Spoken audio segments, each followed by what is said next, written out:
소위 다락방 강화라고 불리는 이 본문은 요한복음 13장부터 17장까지의 내용으로 예수님께서 인류 구속 사역을 완성하시기 위해 십자가 순환을 당하시기 전 제자들과 가진 마지막 만찬 자리인 마가의 다락방에서 있었던 내용을 기록하고 있습니다. 이러한 다락방에서의 말씀의 목적은 한마디로 예수님께서 십자가 순환과 부활 승천을 목전에 두신 상황에서 이제 예수님께서 올라가시고 하늘로 올라가시고 안 계신 그러한 세상의 상황에서 세상에 남겨지게 될 제자들을 하나님의 사람으로, 하나님의 일꾼으로 준비시키기 위함이었던 것입니다. 그러면서 이러한 예수님의 제자들을 향한 예수님의 말씀의 주제는 진정한 사랑과 평안, 그리고 예수님 안에 거하는 삶, 그리고 세상에 대한 승리와 확신입니다. 예수님은 13장부터 시작되는 이러한 말씀을 통하여서 예수님이 없더라도 예수님의 사랑과 평안 안에 거하면서 세상 가운데서 복음으로 인한 승리와 확신을 제자들에게 말씀하시면서 각인시키면서 예수님의 제자들을 준비시키셨던 것입니다. 오늘 본문의 내용은 다른 권관 복음서에서는 기록되지 않은 내용으로 예수님의 매우 이례적인 행동, 곧 제자들의 발을 직접 씻겨주신 내용에 대하여 기록하고 있습니다. 누가복음의 기록에 의하면 오늘 예수님께서 이렇게 제자들의 발을 직접 씻겨주시기 직전, 즉 예수님께서 마가의 다락방에 모여 함께 마지막 저녁을 잡수시키던 그 자리에서 제자들 사이에서는 자신들 중에 누가 제일 큰 자인가에 대한 논쟁이 있었습니다. 예수님은 지금 십자가 순환을, 고난을, 죽음을 앞두고 있는 자리에 있었는데 제자들은 지금 누가 제일 큰 자인가? 예수님의 제자들 중에 누가 제일 큰 자인가? 라는 그런 논쟁을 벌이고 있었던 것입니다. 무리들 중에 가장 큰 자가 되기 원하는 제자들의 논쟁 가운데서 예수님은 제자들의 발을 직접 씻겨주심으로써 진정한 겸손과 섬김에 대한 교훈을 말씀하신 것입니다. 그러나 이러한 예수님의 행동은 단지 겸손과 섬김의 교훈을 가르치는 데서 끝나는 것이 아니라 더욱더 크고 중요한 의미, 곧 예수님의 구속 사역에 대하여 강조하며 친히 몸으로 보여주신 것입니다. 십자가 순환을 하루 앞둔 저녁, 제자들과 함께하는 마지막 식사 자리에서 예수님 마음에는 많은 생각들이 교차하셨을 것이며 또한 이 제자들에게 무슨 말을 하여야 하는가 많은 생각이 들었을 것입니다. 그러나 예수님은 많은 말씀을 하시기 전에 누가 큰 자인가 논쟁을 벌이는 그 제자들을 향하여서 단 한 가지 행동을 보여주심으로 인하여 제자들에게 정말 중요한 메시지를 각인시켜 주셨던 것입니다. 이제 5일 후면 우리는 성탄절을 맞이하게 됩니다. 그러나 예수님께서 낮고 천한 이 땅에 우리를 위해 오셨다는 그런 성탄의 기쁨과 감사보다는 코로나19라는 팬데믹 상황으로 인해서 다시 확진자 수가 늘어나서 더욱더 모든 것이 어렵고 불편해진 이러한 상황 때문에 성탄의 의미와 축하는 뒷전이 되어버린 상황을 우리가 맞이하고 있습니다. 그러나 전염병이 아무리 무섭고 전염병으로 인한 여러 가지 상황이 아무리 어렵고 힘들게 한다 할지라도 우리 예수님께서 이 땅에 오신 의미와 우리에게 주신 말씀을 대충 흘러넘기며 간과해서는 절대로 안 되는 것입니다. 오늘 성탄절을 앞두고 본문의 말씀을 통하여서 우리를 위해 이 땅에 오신 우리 구주 예수 그리스도의 말씀을, 우리 구주 예수 그리스도의 성탄의 의미를 가슴 깊이 새기면서 더욱더 큰 기쁨과 감사로 성탄절을 맞이하는 은혜가 있기를 주님의 이름으로 간절히 축원합니다. 예수님은 주와 선생이 되어 겸손과 섬김의 본을 보여주셨습니다. 본문 4절로 5절의 말씀을 같이 한번 읽겠습니다. 4절로 5절입니다.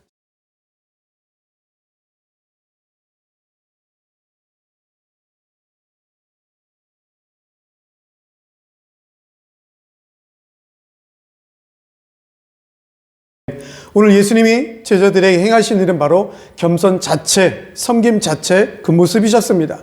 본문 4절에 예수님은 겉옷을 벗고 수건을 허리에 두르셨다라고 말씀하고 있습니다. 이처럼 겉옷을 벗는다라는 것은 노동을 조금 더 수월하기 위해 종들이 옷을 벗는 행위를 가리키는 것이며, 수건을 두르는 행위 역시 노예가 주인을 섬기기 위하여 취하는 자세로서 예수님은 지금 종의 모습으로 낮아져서 제자들의 발을 씻기신 것입니다. 그리고 5절에 씻기기를 시작하여라는 말은 제자들의 발을 씻기심과 닦으심을 시작하셨다라는 말인데, 이 말은 발을 씻기신 후에 수건으로 다시 닦기 시작하셨다라는 말씀이 아니라 한 사람 한 사람의 발을 닦고 씻고 닦는 일을 본격적으로 시작하셨다라는 그런 뜻입니다. 즉 12 제자들의 발을 한 사람 한 사람 씻기시고 다시 수건으로 닦아내시는 일을 계속 반복하셨다라는 그런 뜻입니다. 서두에 말씀드린 대로 누가복음 22장의 기록에 보면 제자들은 예수님과의 이 성만찬 자리에서 누가 더 크냐 하는 논쟁을 벌이고 있습니다. 앞으로 예수님이 왕이 되면, 이 세상의 왕이 되면 그 왕국에, 예수님의 왕국에 누가 더 큰 자리를 차지하고 되느냐, 그 논쟁을 벌이고 있는 것입니다. 예수님은 지금 십자가의 수랑과 죽음에 대하여 말씀하고 있는데, 제자들은 그 말씀의 의미를 깨닫기는커녕 누가 더 큰 자가 되느냐, 누가 더 큰 자리를 차지하느냐, 누가 더 큰 권력을 차지하느냐, 그것에 관심이 모아졌다라는 것입니다. 누가 하늘나라의 권세자가 되느냐라는 것이 제자들의 관심사였습니다. 하늘나라의 진짜 주인 되시는, 하늘나라의 진짜 주인 되시며 세상의 진짜 주관자 되시는 우리 구주 예수 그리스도 앞에서 십자가를 눈앞에 두고 있는 그 예수님의 사랑과 구속사역의 의미 앞에서 제자들은 그저 권력에만 관심이 있었던 것입니다. 이러한 제자들을 향하여 예수님은 많은 말씀을 하신 것이 아닙니다.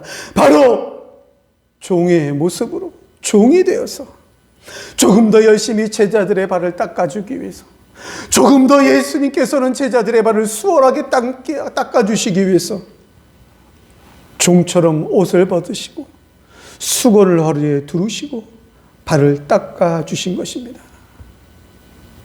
창조주께서, 주인께서, 선생께서 오히려 자기를 비어 종의 형체를 가져 사람들과 같이 되었다라는 말씀처럼 모든 것을 버리시고 제자들의 발을 씻겨주시면서 진정한 겸손과 섬김의 본을 보여주신 것입니다.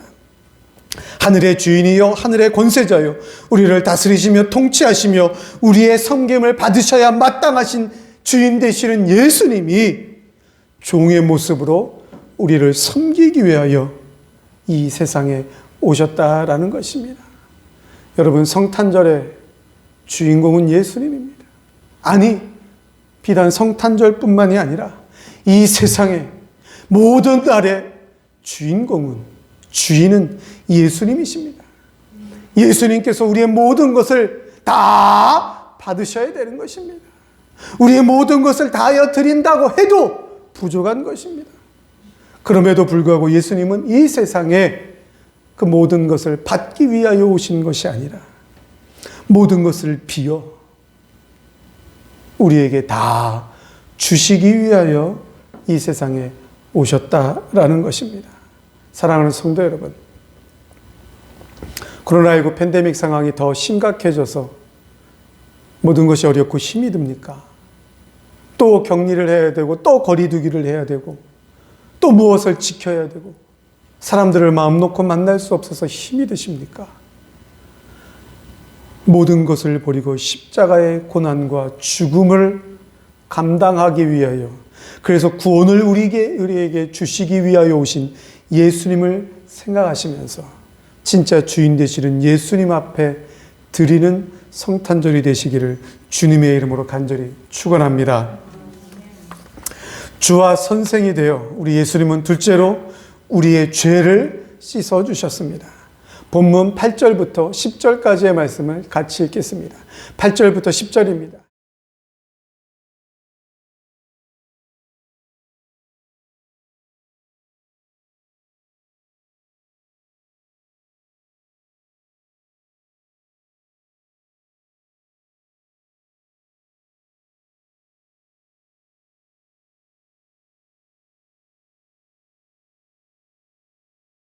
오늘 본문 말씀의 10절에 목욕으로 번역된 단어 루어라는 말은 몸의 일부분뿐만 아니라 전체를 씻는 것을 의미하는 것으로서 베드로가 이미 전신을 다 씻어 깨끗하게 된 상태다라는 그런 말씀의 의미입니다.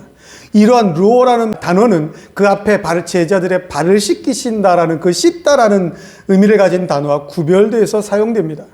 이 루어라는 단어의 사용의 의미는 온몸을 씻김을 당해서 깨끗해진 상태가 현재까지 지속되고 있다라는 그런 의미로서 단순히 씻다라는 의미와는 분명히 다른 의미가 있는 것입니다. 그 제자들의 발을 씻다, 그 앞에 씻다라는 의미의 닙사스다라는 단어는 신체의 일부를 씻는 것을 나타내지만 이 목욕이라는 의미의 루어라는 말은 신체 전부를 씻는 데 사용된 단어입니다. 어쨌든 이렇게 발을 씻는다거나 몸 전체를 씻는 데 사용된 이 두 단어는 성경에서는 이중적인 의미로 사용되고 있는데, 첫째는 몸 전체 또는 신체의 일부를 씻어내는 것을 의미하는 데 사용되며, 둘째는 죄를 씻는 것을 보여주는 의미를 넘어 모든 죄악을 깨끗이 제거해주는 의미로 사용된 것입니다. 즉 예수님께서 제자 베드로를 향하여 이미 목욕하였다라고 말씀하신 의미는 그저 몸이 다 깨끗해졌다라는 진짜 목욕의 의미뿐만 아니라, 그것보다는 오히려 예수님께서 모든 죄악을 다 깨끗이 제거해 주시며 구원해 주셨다라는 의미인 것입니다. 즉 예수님은 죄인들의 죄를 씻어 구원을 주시고자 하시는 구속사역을 암시하기 위하여, 그 예수님의 구속사역의 의미를 깨닫게 하시기 위하여 제자들의 발을 씻겨 주신 것입니다. 물론 이 목욕이라는 것은 세례를 의미하며 중생을 의미합니다. 그러니까 목욕, 곧 중생은 한 번이면 되는 것입니다. 예수 그리스도를 구주로 영접하여 중생에 구원받는 것은 단 한 번뿐이면 되는 것입니다. 그러나 우리의 인간은 연약하기 때문에, 나약하기 때문에, 수시로 죄를 짓기 때문에 발을 씻듯이 매일매일 회개를 하여야 하는 것입니다. 그러니까 본문의 진짜 중요한 의미는 중생받은 자라 할지라도, 예수 그리스도를 구주로 믿어 중생받은 자라 할지라도, 구원받은 자라 할지라도 밖에 나가 더러워진 발을 매일매일 깨끗이 씻어야 되는 것처럼 매일매일 회개를 통하여 깨끗해져야 됨을 의미하는 것입니다. 즉 회심과 회개의 중요성을 강조하고 있는 것입니다. 그런데 저는 오늘 다른 의미에서 본문을 좀 보려고 합니다. 바로 베드로의 반응입니다. 제자 베드로는 그 앞에 보면 다른 제자들의 다 발을 씻기신 예수님을 향하여 자기의 발을 씻기는 것을 절대로 안 된다라고 금지하고 있습니다. 어떻게 주와 선생이 되신 예수님께서 제자인 내 발을 씻기실 수가 있느냐? 절대로 그럴 수가 없다라고 예수님의 행동을 제지하고 나섭니다. 그런 베드로를 향하여 예수님께서 하신 말씀이 무엇입니까? 내가 이렇게 하지 아니하면 너와 내가 아무런 상관이 없느니라 라고 말씀을 하십니다. 베드로는 아무런 상관이 없느니라는 예수님의 말씀을 듣고, 그러면 손과 머리도 다 씻겨달라고 예수님께 고백을 합니다. 헬라 원문에는 이 머리와 손 씻겨달라는 말씀은 없습니다. 그냥 그런 의미로 해석되어서 한글 성경에 삽입된 것입니다. 이러한 말의 의미를 다시 한번 원문에 맞게 직역을 하면, 만일 내가 너를 씻지 않으면 너는 나와 함께 부분 혹은 몫을 가지지 못한다, 그런 의미입니다. 즉 한글 성경에 상관이 없다, 상관의 이 단어의 진짜 의미는 우리가 언뜻 생각하게 되는 연관이 있다, 관계 있다, 그런 의미가 아니라 부분 또는 몫이라는 뜻입니다. 이 부분 또는 몫이라는 성경에서의 사용 유래는 유산의 한 몫을 나타낼 때 사용되는 단어입니다. 즉 베드로는 발만 씻은 제자들이 받는 몫보다 손과 머리까지 다 씻어서 목욕까지 해서 받는 자가 받는 몫이 더 많다, 그것을 생각한 것입니다. 단지 발만 씻은 자가 받는 몫, 그렇다면 손도 씻고 머리도 씻고 목욕까지 다 해서 내가 받는 몫이 더 커야 되겠다라는 것입니다. 주와 선생인 예수님께서 자신의 발을 씻기시는 것이 제재된 도리가 아니라고 생각하고 선한 의도로 예수님의 행동을 저지한 것인지는 잘 모르겠지만, 그러나 그 행동의 결과는 엄청난 차이가 있는 것입니다. 우리의 죄를 용서해 주시는 예수님의 영적 의미를 깨닫지 못하고 그저 육신적인 의미로는 생각하다 보니까 결국은 욕심이 생겼던 것입니다. 육신적으로 가지어야 될 것만 생각하게 된 것입니다. 베드로는 이미 가이사라 빌립보에서 예수님께 대한 정확한 신앙 고백 후에 주는 그리스도시요 살아계신 하나님의 아들이니이다 라는 정확한 신앙 고백 후에 예수님의 십자가 순환 예고를 듣고 극구 만류했던 사람입니다. 주여, 이런 일이 절대로 주님께 일어나서는 안 됩니다 라고 예수님의 십자가 순환을 만류했던 사람입니다. 이것이 하나님의 뜻입니까? 그때 예수님께서 베드로를 향하여 하신 말씀이 무엇입니까? 사탄아, 내 뒤로 물러나라. 예수님의 말씀과 행동에 대한 분명한 순종과 믿음보다는 자꾸 내 생각을 집어넣다 보니까, 자꾸 내 생각을 먼저 주입시키다 보니까 엉뚱한 결과가 나오게 되는 것입니다. 여러분, 예수님께서 주시는 몫이 무엇입니까? 우리가 예수님을 구주로 믿어 얻게 되는 부분 또는 몫이 무엇입니까?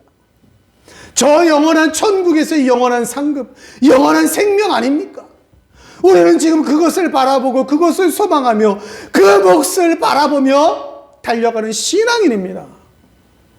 그런데 지금 베드로는 육신적으로 취하게 될 그 몫을 더 크게 봤던 것입니다. 누가 큰 자냐? 그 논쟁이 왜 벌어졌겠습니까?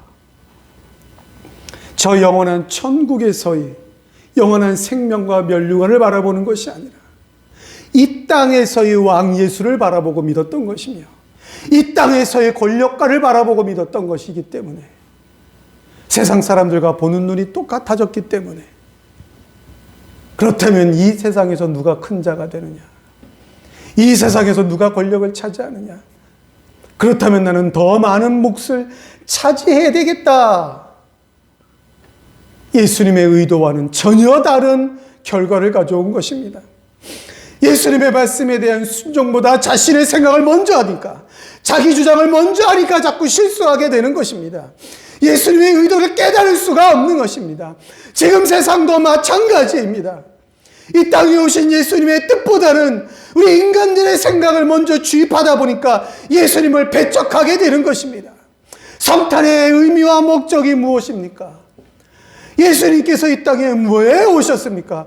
바로 우리의 죄를 씻어주시고 구원하여 주시려 예수님이 이 세상에 오신 것입니다. 그런데 그 의미와 목적을 모르니까 그저 먹고 즐기는 한 행사로 성탄절을 바라보게 되니까 예수님은 배척하게 되는 것입니다.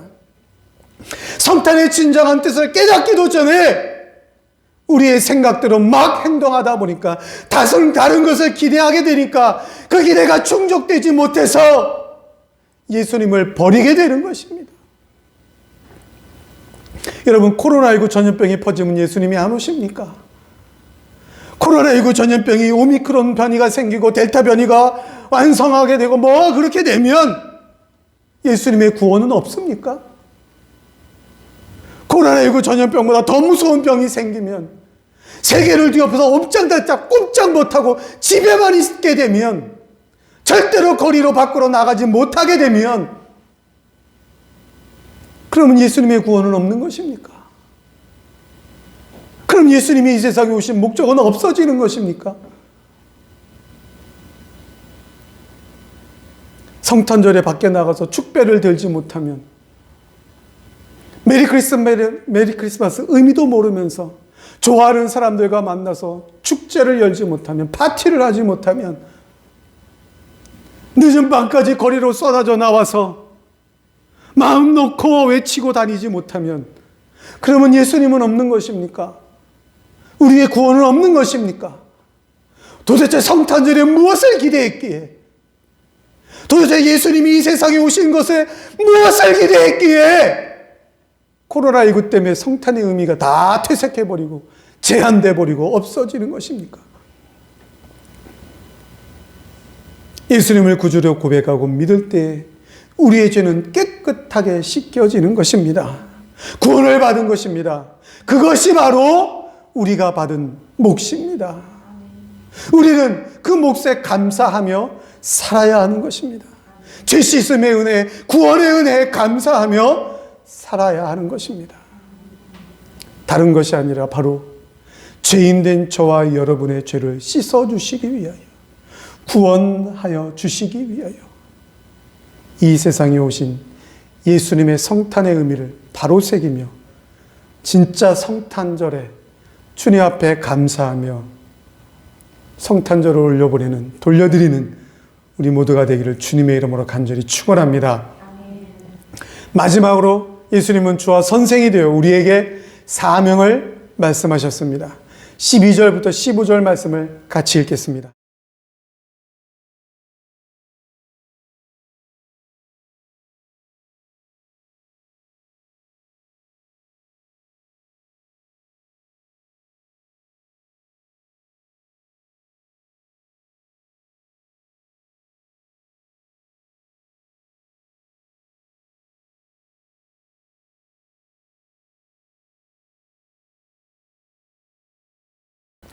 본문 12절에 예수님께서 내가 너희에게 행한 것을 너희가 아느냐라고 말씀하고 있습니다. 이 말씀은 내가 행한 것이 무엇을 의미하는지 아느냐라는 뜻으로서 예수님께서 제자들의 발을 씻기신 이 파격적인 행동의 의미가 무엇인지 직접 설명하시기 위함인 동시에 제자들로 하여금 스스로 성찰하고 깨달아서 그 사명을 감당하라는 사명 촉구의 말씀인 것입니다. 14절의 말씀을 원문에 맞게 다시 한번 번역하면 너희 또한 서로 발을 씻기기를 계속할 의무가 있다, 그런 말씀인 것입니다. 즉 서로서로의 용서와 봉사와 섬김이 성도에게 주어진 의무임을 깨닫게 해주시는 말씀인 것입니다.